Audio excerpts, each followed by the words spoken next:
Si hay algo que hace que el mundo se detenga por unos segundos, es un buen cotilleo de mercado.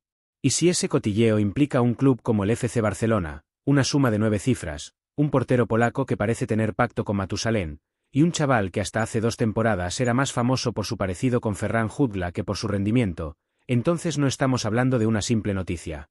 Estamos hablando de un evento sísmico futbolístico. Y como buen evento sísmico, no viene solo. Trae réplicas, rumores, memes y ese murmullo constante de será cierto, mezclado con ¿y con qué dinero lo piensan pagar? Arranquemos por el bombazo. El FC Barcelona, sí, el de Spotify, el de los préstamos, el de las palancas, parece estar preparando una inversión de 120 millones de euros. No es para comprar una isla en el Mediterráneo y fundar el Barça 2.0, donde Messi y Ronaldinho vuelvan a jugar a modo tributo. Es para fichajes. Jugadores. Humanos. Con piernas y posiblemente cláusulas de rescisión ridículamente elevadas. Ahora bien, hablar del Barça y dinero es como ver a un estudiante universitario sacando un iPhone 15 Pro Max mientras dice que no tiene para pagar la cerveza. Algo no cuadra, pero ahí están. Florentino aprieta los dientes. Laporta se ríe como quien ha aprendido a sobrevivir en la selva, con un cuchillo y una cámara de prensa. Nadie sabe exactamente de dónde saldrá el dinero, pero lo cierto es que hay movimientos. Y no movimientos del tipo, se va Lenglet cedido al Tottenham, no. Movimientos que hacen temblar la mesa donde Xavi, o su sucesor espiritual, planifica cómo volver a tener un equipo que no haga llorar a Busquets desde su retiro en Miami. ¿Quiénes son los posibles destinatarios de esos 120 millones? Aquí es donde entramos en territorio jugoso. Los insiders de siempre, esa gente con más contactos que sentido común, hablan de nombres grandes.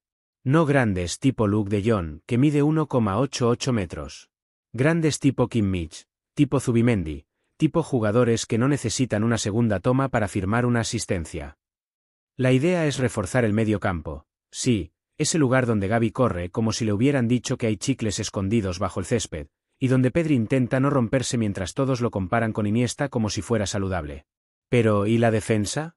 Porque el Barça quiere hacer un equipo serio. Y para eso, necesitas un central que no sea Eric García. O uno que no tenga como plan de carrera irse al Girona a jugar como líbero espiritual. Suena que también habría inversión ahí, especialmente si algún club decide que Ronald Araujo es el próximo Van Dijk. ¿120 millones para cubrir todo? Ni con la inflación en modo pesadilla. Así que claramente, algo más está por cocerse. Mientras Laporta afila el bolígrafo con el que firmó a Lewandowski, los ojos también se giran a Italia. Porque no todo es blaugrana en esta historia. Wojciech Szczęsny, el eterno portero de la Juventus, ha renovado su contrato.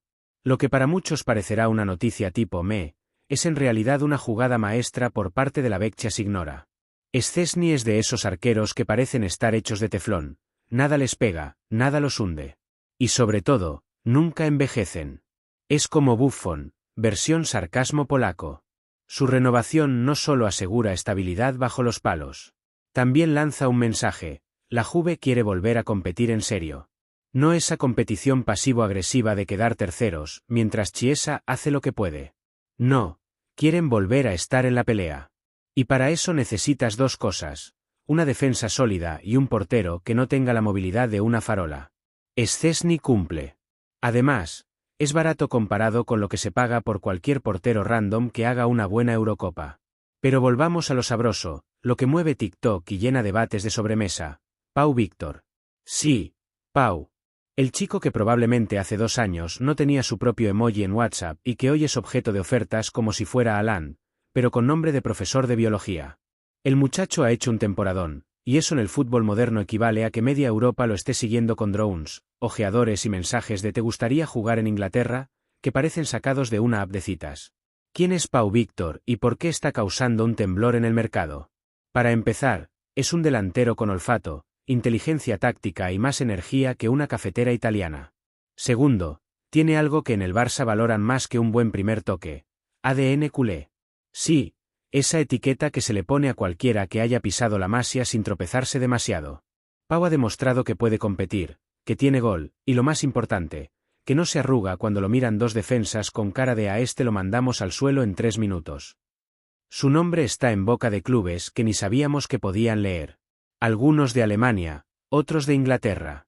Se habla incluso de Francia, aunque ahí a veces la mitad de los rumores nacen porque algún periodista vio un TikTok con subtítulos en francés. Pero más allá de la rumorología, lo real es que Pau Víctor está en el radar de los grandes. Y eso en el mundo del fútbol moderno significa que su agente ya debe tener el móvil cargando en modo avión. Claro, este tipo de noticias generan lo que conocemos como el efecto dominó de Twitter. Primero salen los insiders. Exclusiva, Pau Víctor interesa al Arsenal. Luego vienen los memes. Pau en Photoshop con la camiseta del Bayern. Después las reacciones serias. ¿Realmente puede dar el salto ya? Y finalmente los debates bizantinos. ¿Es mejor que Munir en su prime? A lo que alguien responde con un vídeo de 2015, y todo se va al traste. El impacto en el fútbol europeo no es menor. Un Barça con dinero es como un niño rico con hambre. Compra de más, repite, y si algo no le gusta, lo devuelve a préstamo al Getafe. Si encima Pau Víctor encuentra equipo en la Premier o en una Bundesliga motivada, eso altera la dinámica de traspasos de media tabla. Y con Szczęsny atando la portería de la Juve, ya puedes dar por hecho que el mercado de porteros también queda cerrado por ese lado. Más estabilidad, menos drama. O eso se espera. Lo interesante será ver cómo se cruzan estas tres líneas narrativas. Porque todo en el fútbol está conectado. Si el Barça invierte esos 120 millones, probablemente deba vender. ¿Quién saldrá? ¿Rapina? ¿Frenkie? ¿Una estatua de Cruyff para financiar parte del fichaje? ¿Y si Pau Víctor se va, le dejarán ir sin opción de recompra? Porque eso sí, Laporta puede venderte a tu madre si hace falta, pero siempre con cláusula de recompra. Mientras tanto, los aficionados hacen lo suyo, teorías, compilaciones en YouTube, y debates eternos sobre si Pau Víctor es más 9 móvil o 9 con alma de 10.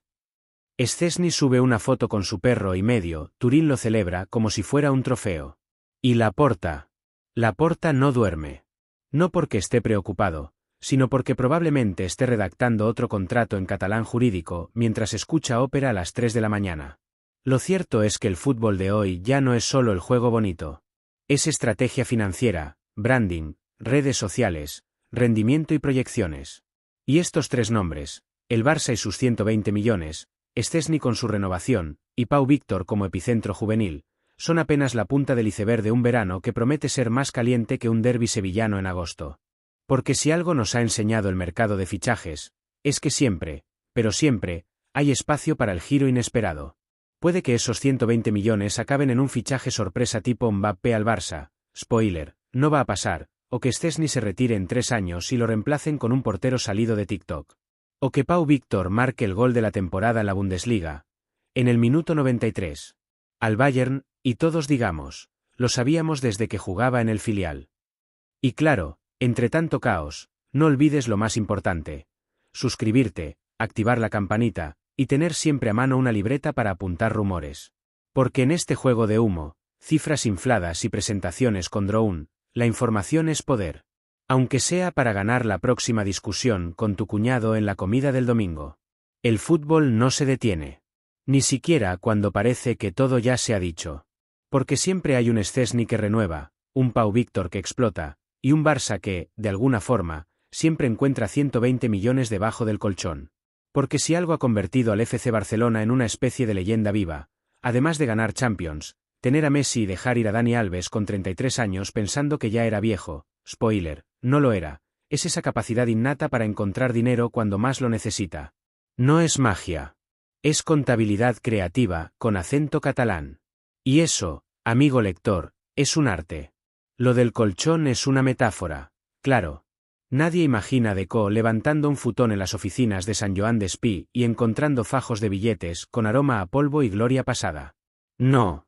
Lo que hay son activos, líneas de crédito, futuros contratos de patrocinio que todavía no existen, pero que ya están empaquetados como si fueran bonos del tesoro. Porque el Barça no solo vende ilusión. También vende la expectativa de la ilusión. Y eso, para según qué bancos, vale más que el oro. Ahora bien, ¿cómo llega uno a justificar 120 millones en fichajes cuando la temporada anterior vendiste los derechos de televisión de la próxima década como quien empeña la Play para comprar entradas a un concierto de Rosalía? Fácil, se hace una presentación de PowerPoint muy bonita, se invita a 4 inversores árabes a cenar sushi sin arroz, y se menciona la palabra Messi al menos 3 veces por párrafo. Y boom, financiación asegurada. Pero no es solo eso. La maquinaria interna del club trabaja a un ritmo que haría sonrojar a los que gestionan el presupuesto de La Casa de Papel. Departamentos legales, revisando cláusulas para saber si pueden pagar menos. Finanzas calculando si vender el 3% del merchandising de camisetas en Groenlandia puede liberar 8 millones de margen salarial. El equipo de marketing preguntándose si ponerle wifi al Camp Nou es lo suficientemente revolucionario como para justificar otra palanca. Y mientras todo eso pasa, el aficionado solo quiere saber si van a fichar a alguien que no tenga un historial médico más largo que su carrera profesional. Y ahí es donde entra el detalle jugoso, la promesa de que este gasto no será pan para hoy y deuda para mañana. No. El discurso oficial es que se está construyendo una estructura deportiva sólida, sostenible y capaz de competir en Europa durante años. Claro que ese discurso ya lo escuchamos cuando ficharon a Coutinho, pero no vamos a ser rencorosos. Aquí todo el mundo merece una segunda oportunidad. Incluso el que puso 105 millones más variables por Dembélé después de 3 partidos buenos en Dortmund. Además, esta vez hay algo distinto. Una especie de aura de planificación. Puede que sea una ilusión óptica generada por la barba seria de Deco, pero parece que se está apostando más por perfiles tácticamente versátiles, físicamente fiables, y sobre todo, jóvenes. El tipo de jugador que no va a pedir una renovación cada 6 meses, ni va a grabar un documental para anunciar que se queda. ¿Y qué pasa mientras tanto en el mercado? Que todo el mundo observa. Con la ceja levantada y la calculadora en la otra mano. Porque si el Barça se lanza a gastar 120 millones, eso cambia el tablero entero. Clubes que tenían pensado vender a su mediocentro titular por 40, ahora te dicen que cuesta 70. Jugadores que estaban esperando al Milan o al Leipzig, ahora miran hacia Barcelona como quien ve un puente levadizo abrirse en medio de la noche. Agentes que no recibían ni el saludo en la gala del Balón de Oro, ahora tienen llamadas perdidas de ejecutivos blaugranas a las 3 de la mañana con voz de oye, que hay interés real. Y por supuesto, la prensa. La prensa no duerme. Cada paso del Barça en el mercado genera portadas, titulares de YouTube, debates eternos en Twitch y tertulias donde un señor que antes hablaba de ciclismo opina con vehemencia sobre la necesidad de fichar un lateral derecho. Porque sí, aunque el foco esté en los 120 millones, todos sabemos que si no llega alguien para cubrir la banda derecha, la vida de Koundé volverá a parecer un castigo divino. Entonces, no se trata solo de tener el dinero. Se trata de cómo se utiliza. Si fichas a un mediocentro con nombre de regaetonero pero toque de balón fino, tienes al público contento. Si fichas a otro jugador con perfil futuro pero que acaba en el banquillo, te cae la prensa como si hubieras pintado el escudo con tiza. Cada decisión cuenta. Cada euro invertido será escrutado. Incluso por señores con gafas de lectura que no distinguen a Yamal de Ansu Fati pero que tienen una opinión muy firme sobre la política deportiva del club. Y ahí está la clave. El Barça no solo compra jugadores. Compra narrativa. Compra ilusión. Compra tiempo. Porque esos 120 millones no se están invirtiendo en piernas. Se están invirtiendo en esperanzas. En titulares como el Barça vuelve a soñar. En vídeos motivacionales con música épica de fondo y tomas lentas de Pedri bajando del autobús. Esos euros, al final, son fichas en el casino de la fe futbolística. Y si la apuesta sale bien, se hablará de visión. Si sale mal, se hablará de irresponsabilidad. Pero en cualquier caso, se hablará. Y en este deporte, que hablen de ti ya es una forma de victoria. Por eso, más que preguntar de dónde sale el dinero, la pregunta que deberíamos hacernos es, ¿hasta dónde están dispuestos a llegar para que valga la pena? Porque debajo del colchón puede haber billetes, pero también puede haber polvo. Y en el fútbol moderno, lo que no brilla, no vende. Y en un club como el Barça, vender es tan importante como ganar. O quizá más, según el día y el rival. No basta con levantar copas, hay que levantar clics, likes, impresiones, y que el algoritmo te mire con cariño. Y aquí es donde ese detalle, aparentemente menor, de la brillantez mediática se convierte en factor decisivo para justificar cada uno de esos 120 millones. Porque fichar no es solo traer talento. Es también mover emociones. No se ficha a un jugador, se ficha una historia. Un relato que se pueda contar, que tenga imágenes de infancia con camisetas culés, declaraciones antiguas en entrevistas de barrio tipo, siempre he soñado con jugar en el Barça, y si es posible, alguna anécdota inventada sobre cuando conoció a Messi en un campus de verano y le dio un pase de gol en un partidillo informal. Eso, querido lector, vende camisetas. Y si el jugador no tiene esa narrativa, se construye. Se le graba en Montjuic bajando del avión privado mientras mira la ciudad con ojos de por fin estoy en casa, aunque sea de Oslo. Se le enseña una foto del Camp Nou vacío y se le filma llorando un poquito, solo lo justo para que parezca emoción, no conjuntivitis. Y si hay una madre orgullosa que pueda dar una declaración en catalán entre lágrimas, mejor. Si no, se subtitula y punto. La inversión en fichajes es también una inversión en percepción. Los fichajes de verano no se anuncian, se presentan. Con fuegos artificiales, banda sonora de Hans Zimmer y una lona que cubre media grada. Porque si vas a soltar una barbaridad de millones, más vale que el mundo lo vea. Que lo grabe. Que lo retuitee. Porque el ROI ya no es solo rendimiento deportivo. Es impacto viral. Y si tu nuevo pivote defensivo no hace al menos 3 trends en TikTok durante su primer mes, claramente estás fichando mal. Pero, claro, entre tanta brillantez, hay que recordar que la base económica de todo esto sigue siendo frágil. Laporta no está jugando al Monopoly. Está bailando la cuerda floja del fair play financiero, con una sonrisa y una copa de cava en la mano, mientras los abogados revisan si la cláusula 14.3b del reglamento de la liga permite registrar un fichaje si el jugador también es, casualmente, embajador de una empresa del club. Y lo hacen con el mismo aplomo con el que uno finge leer los términos y condiciones de una app nueva. Esto nos lleva a un detalle menos glamuroso, pero crucial, los contratos. Porque lo que hace que esos 120 millones valgan realmente la pena no es el precio de compra, sino el coste total de propiedad. Salario, variables, comisiones, primas, impuestos. Sí, impuestos. Ese monstruo invisible que convierte un fichaje por 50 millones en un agujero de 82,7 cuando haces las cuentas reales.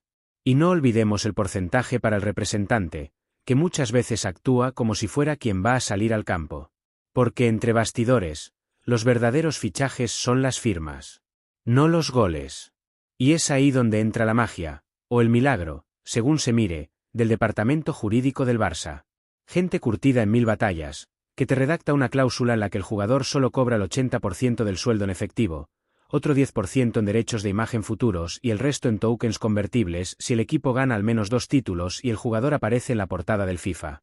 Y todo eso, claro, aprobado por la liga, o discutido, al menos, con la esperanza de que Tebas haya tenido un buen desayuno esa mañana.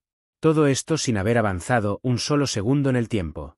Porque aún estamos en el momento en el que los 120 millones están planeados, intencionados, cocinándose. No han sido gastados todavía. Están en fase de promesa, en ese limbo dorado donde cualquier cosa es posible. Es la fase favorita de los aficionados, la de la especulación. La de yo creo que viene Nico Williams, contra seguro que es Bernardo Silva. La fase en la que aún no hay decepciones. Donde todo es potencial, y nadie se ha lesionado en la segunda jornada. Y mientras tanto, debajo del colchón siguen rebuscando. No ya en metálico, sino en activos intangibles. ¿Cuánto vale ahora mismo la imagen de Lamine Yamal? ¿Podemos vincular su ascenso al primer equipo con un nuevo patrocinador? ¿Y si a cambio de ponerle nombre al banquillo del Camp Nou, conseguimos una cláusula de cesión sobre el 5% de las ventas de merchandising en Asia? Cosas así se hablan en las oficinas. Porque en el Barça moderno, el césped es solo la punta del iceberg. El resto se juega en Excel, en llamadas con bufetes de abogados londinenses, y en propuestas de colaboración con plataformas de streaming que nadie conoce pero que prometen pagar en criptomonedas con nombres de animales. Esto no es pesimismo. Es la realidad actual de un club que aprendió a sobrevivir en la precariedad y que, lejos de esconderla, la convirtió en identidad. Somos el Barça y sobrevivimos a nosotros mismos, podría ser un eslogan. Y en cierto modo, eso es lo que hace de todo este momento algo tan fascinante. Porque esos 120 millones son, más que billetes, una declaración de intenciones. Un rugido. Una forma de decir, aún estamos aquí. Y en ese contexto, la brillantez ya no es solo un adorno. Es una necesidad. Porque si no brillas, no vendes. Y si no vendes, no compras. Y si no compras, bueno, entonces sí que se notaría que debajo del colchón, más que billetes, lo que hay son facturas. Y algunas, además, vienen con intereses compuestos, recargos por demora y una notita escrita a mano por algún proveedor turco de material médico. Ya van 11 correos, ¿todo bien por allá? Porque sí, entre la euforia del fichaje estrella y el tráiler cinematográfico del nuevo delantero con dron sobrevolando el Camp Nou, hay toda una realidad económica que se mantiene a base de funambulismo financiero, correos no respondidos y un optimismo contable casi religioso. El detalle que no siempre se menciona en esos vídeos con thumbnails de Mbappé vestido de blaugrana y llamas detrás, es que cada movimiento tiene su eco. Cada ficha que cae, levanta una cadena de ajustes internos que solo los iniciados entienden. Se cancela la renovación del jardinero jefe, otra vez, se congela la compra de tablets para la cantera, se renegocia con la empresa de catering para que las croquetas vuelvan a ser de jamón y no de algo que parece vegetal. Todo suma. Y aún así, sigue en pie la promesa de los 120 millones. Como si el dinero existiera en una dimensión paralela donde la deuda es solo un estado mental y el cash flow un concepto flexible. Lo importante no es tener el dinero hoy, dicen en los pasillos. Lo importante es que mañana parezca que lo tuvimos ayer. Así funcionan los presupuestos que alimentan al fútbol moderno, con un leve retraso respecto al tiempo real y una fe inquebrantable en la ingeniería financiera. Ese colchón del que hablábamos, ya no es un simple escondite. Es casi un altar. Un monumento simbólico a la capacidad del club para reconfigurar su narrativa. Porque no se trata solo de esconder los agujeros, sino de vestirlos de estrategia. ¿Faltan ingresos? No. Estamos apostando por un modelo de crecimiento a medio plazo. ¿No hay dinero en caja? Claro que sí, pero lo importante es la activación del ciclo económico de activos deportivos. Frases que no significan nada para la mayoría, pero que tranquilizan a la prensa, a la liga, y algún que otro socio con el corazón débil. Y aún sin gastar ni un céntimo, los 120 millones ya están haciendo su trabajo. No han salido de la cuenta bancaria, pero ya han llegado a las portadas. Ya están en boca de tertulianos con corbata y en grupos de WhatsApp donde se especula con nombres y cláusulas como si fueran cromos intercambiables. El impacto mediático de anunciar una inversión es, a veces, tan valioso como la inversión misma. Sobre todo si nadie pregunta demasiado fuerte por los detalles. Porque esos detalles, bueno, digamos que están bien guardados. Entre ellos, el juego malabar de los salarios diferidos. Esa práctica tan catalana, tan del Barça post-pandemia, en la que el jugador cobra menos ahora con la promesa de cobrar más tarde, cuando los ingresos se normalicen, o se activa otra palanca. Y eso no es ilegal. Es solo optimista. Como prometerle a tu sobrino que lo llevarás a Disney cuando tengas tiempo, sabiendo que el tiempo es un concepto relativo y que, además, nunca has renovado el pasaporte. Otro detalle técnico, los contratos de patrocinio cruzado. Porque si el Barça ficha, no lo hace solo. Cada llegada tiene su eco en los acuerdos con Rakuten, Spotify, y hasta en algún fondo de inversión islandés que solo invierte si hay al menos un brasileño sub-23 en plantilla. Y ahí empieza la danza de las contraprestaciones. Los derechos de imagen cedidos, los partidos amistosos en Bangkok, las publicaciones de Instagram programadas en 5 idiomas distintos. Todo con tal de que ese fichaje no solo rinda en el campo, sino también en el Excel del departamento comercial. Y en medio de todo esto, lo más fascinante, la percepción pública. Porque aunque el club tenga deuda, obligaciones, estructuras colapsadas y más facturas que una empresa de mudanzas en agosto, la afición responde con ilusión. Porque eso es lo que compra el Barça con esos 120 millones aún sin gastar. Un pase directo al imaginario colectivo. Un retorno a la idea de grandeza. La sensación de que, por unos días, todo es posible otra vez. Y es en esa pausa, justo antes de que se haga oficial el primer fichaje, cuando todo brilla más. El momento en que aún puedes imaginar que los 120 millones se usarán con sabiduría, que no habrá lesiones raras ni adaptaciones eternas, que no se fichará a alguien que luego acabe en el banquillo por temas de encaje táctico. Porque mientras no se gasta, todo es perfecto. Es el Schrödinger del mercado de fichajes. Mientras no se abra la caja, el fichaje es simultáneamente un acierto rotundo y un error garrafal. Así que ahí está el Barça, con los 120 millones flotando como una promesa celeste. Debajo del colchón, sí. Pero también en los despachos, en los PowerPoints, en los grupos de Telegram donde un tal @Barcainsider jura tener información exclusiva. El dinero aún no se ha movido, pero ya lo ha hecho todo lo demás. Porque en este fútbol de hoy, el movimiento más importante no siempre se hace con los pies. A veces, Basta con un número grande y un silencio bien colocado para cambiarlo todo.